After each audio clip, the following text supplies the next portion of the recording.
उनके खिलाफ एक FIR दर्ज करवानी होगी कि जो 2014 में 2012-13 में जो बाबा जंतर मंतर पर रामलीला मैदान में आंदोलन कर रहे थे महंगाई के खिलाफ, क्या अब उनको महंगाई क्या लग रही है? अब महंगाई दिख रही है कि नहीं? 400 जब सिलेंडर था तब उन्हें महंगाई लगती थी और आज उन्हें महंगाई लग रही है या नहीं? कौन वाले बाबा के? अच्छा, बाबा बागेश्वर, वो ढोंगी बाबा जो बोलते हैं कि ट्रेन जब एक्सीडेंट होने वाला था और मुझे पता था, ऐसे ऐसे ढोंगी बाबा। ये बाबा नहीं है, ये लोग ढोंगी है और देश की भोली भाली जनता का शोषण कर रहे हैं, ब्रेन वॉश करके, और अपनी रोजी रोटी चला रहे हैं। ये लोग हैं, किसी को लग रहा है क्या? जोर से बोलिए। ये युवा भाई, आप खुश हैं मोदी राज में? पंचायत नहीं होती। जोर से बोलिए, उनके तरफ कैमरा कीजिए। आपके पास नौकरी है? नौकरी है? देखिए, ये है युवाओं का, ये सब परेशान है, चाहे महिलाएं हो, युवा हो, किसान हो, जवान हो, कोई सुरक्षित नहीं है।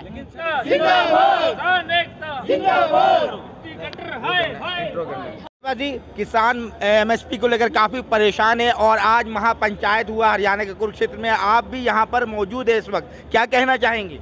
देखिए, किसानों का जो भी फैसला होगा, सारे किसान संगठनों का, वो सब हम मानेंगे, पर बहुत दुख के साथ ये कहना पड़ रहा है कि हम दिल्ली के जंतर मंतर पर, आप सभी को पता होगा कि किस तरह पहलवान बहनें बैठी हुई थी धरने में और ब्रिजभूषण की गिरफ्तारी की मांग कर रही थी, उसे सलाखों के पीछे भेजने की मांग कर रहे थे।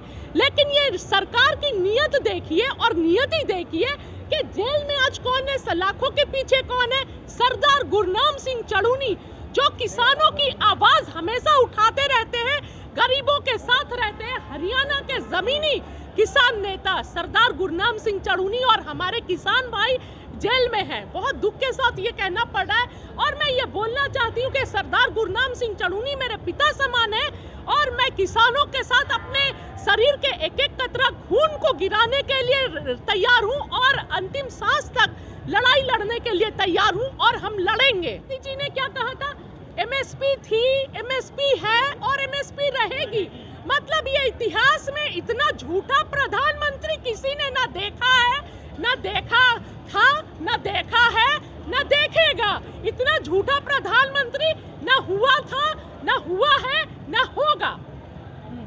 लखीमपुर खीरी में न्याय नहीं मिला किसानों को, आंदोलन से उठाने समय बोले थे MSP मिलेगा, वादा किया था, नहीं उठाया, सिर्फ झूठ झूठ झूठ। तो क्या लगता है फिर से आंदोलन होने वाला है किसानों का? देखिए, ये तो पूरी किसान आंदोलन, किसान जो लीडरशिप है वो डिसाइड करेगी कि क्या होगा नहीं होगा, और जो उनका फैसला होगा उस पर हम लोग अमल करेंगे और लड़ेंगे। लेकिन लड़ेंगे, चाहे कुछ भी हो, लड़ेंगे। लेकिन प्रधानमंत्री तो कहते हैं कि हमारा मतलब बोलबाला है, डंका बज रहा है, लेकिन जो किसान लोग हैं उनके बीच तो उनका डंका नहीं दिख रहा है। उनका डंका सिर्फ अडानी और अंबानी के बीच में बज रहा है। उनका डंका पूंजीपतियों के बीच में बज रहा है। उनका डंका उनके ही मिनिस्टर, उनके ही MLA मंत्री के बीच में बज रहा है। क्योंकि उनका डंका वो मंत्री और मिनिस्टर क्यों ना बजाए? क्योंकि वो लड़कियों के साथ बलात्कार करते हैं और MPओ को मोदी जी के छत्र छाया में बचा लिया जाता है, किसानों का हक छीनते हैं और वो हक छीनकर पूंजीपतियों को दे दिया जाता है। देश की गरीब जनता को और गरीब किया जा रहा है, देश की जनता का शोषण किया जा रहा है, अधिकारों को छीनकर अपने पूंजीपति मित्रों को दे दिया जा रहा है। तो वो पूंजीपति मित्र तो डंका बजाएंगे और उनके मंत्री और उनके सत्ता वाले लोग डंका बजाएंगे। तमाम युवा तो कह रहे हैं कि मोदी जी के आ जाने के बाद से देश हमारा बहुत मजबूत हो गया। कौन युवा, कौन तमाम युवा बोल रहे हैं? आप बोल रहे हैं? आपको लगता है ऐसा? यहाँ पर इतने लोग हैं, किसी को लग रहा है क्या? जोर से बोलिए। ये युवा भाई, आप खुश हैं मोदी राज में?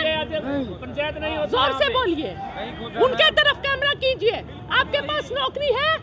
नौकरी है? देखिए, ये है युवाओं का, ये सब परेशान है, चाहे महिलाएं हो, युवा हो, किसान हो, जवान हो, कोई सुरक्षित नहीं है। कहाँ चले गए? बाबा लापता हो गए क्या? उनके खिलाफ एक FIR दर्ज करवानी होगी कि जो 2014 में 2012-13 में जो बाबा जंतर मंतर पर रामलीला मैदान में आंदोलन कर रहे थे महंगाई के खिलाफ, क्या अब उनको महंगाई क्या लग रही है?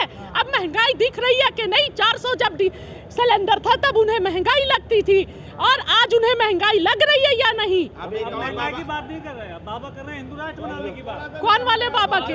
अच्छा, बाबा बागेश्वर, वो ढोंगी बाबा जो बोलते हैं कि ट्रेन जब एक्सीडेंट होने वाला था और मुझे पता था, ऐसे ऐसे ढोंगी बाबा। ये बाबा नहीं है, ये लोग ढोंगी है और देश की भोली भाली जनता का शोषण कर रहे हैं, ब्रेन वॉश करके, और अपनी रोजी रोटी चला रहे हैं। जैसे 2012-13 में बाबा रामदेव आए थे, आज वो कितने की प्रॉपर्टी हो गई, पतंजलि हर जगह। तो ये लोग सिर्फ अपना एक व्यापार रह गया है, भोली भाली जनता के सेंटिमेंट के साथ खेलकर, और कुछ नहीं। और ये बाबा नहीं है, ये तो आतंकवादी है। ऐसे ऐसे बाबाओं को सलाखों के पीछे भेजना चाहिए। जो जानते थे, उनको सपने में आ गया था कि एक्सीडेंट होने वाला, फिर भी 3 ट्रेनों का एक्सीडेंट होने दिए और लोग मरे। लेकिन वो तो यही बाबा है, पर्चा नहीं निकलवाया इसलिए मैंने कुछ नहीं किया। पर्चा? हाँ।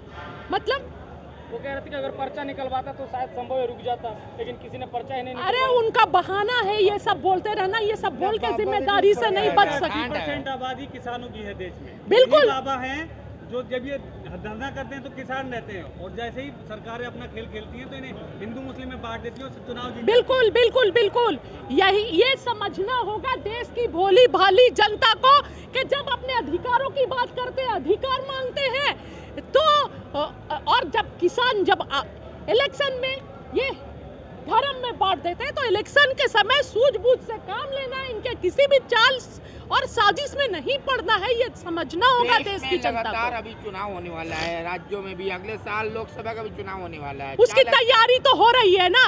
देखिए, महाराष्ट्र में तैयारी हो रही है, औरंगजेब आ गए और टीपू सुल्तान को ले आया गया, मंदिर मस्जिद अजान ये सब फिर ले आएंगे ताकि देश की जनता को, हाँ, ये सारे जो मुद्दे हैं ले आएंगे, और फिर किसानों के मुद्दे को पीछे छोड़ दिया जाएगा। MSP का मुद्दा आपको पीछे भूल जाएगी सरकार, सारे मुद्दे भूल जाएंगे कि लखीमपुर खीरी में किस तरह नाइंसाफी हुई थी, ट्रैक्टर से कुचला गया था, किस तरह जंतर मंतर पर बेटियां को उठाकर फेंका गया है। ऐसी बेटियां जो देश का मान सम्मान बढ़ा रही हैं, आज वो बेटियां जाट हो गई हैं। जब वो देश का मान सम्मान बढ़ा रही थी तो वो किस देश की बेटियां थी? भारतीय जनता पार्टी अपना मोरल बूस्ट अप करती है जब विदेशों में वो मेडल जीतती है, और आज जब अधिकारों की बात कर रही है, जब इंसाफ मांग रही है, तो उन्हें उठाकर फेंक दिया जाता है, बल प्रयोग किया जाता है। आज वो जाटों की बेटियां हो गई, हरियाणा की बेटी हो गई। नहीं, वो जाटों की बेटियां नहीं, हरियाणा की बेटियां नहीं, वो हम सब की बहनें हैं, पूरी देश की बेटियां हैं, पूरी देश की बहन, और हम खड़े हैं उनके लिए, उन बहनों के लिए, उन बेटियों के लिए खड़े हैं, और अपने अंतिम सांस तक, अपने खून के अंतिम कतरे तक लड़ेंगे।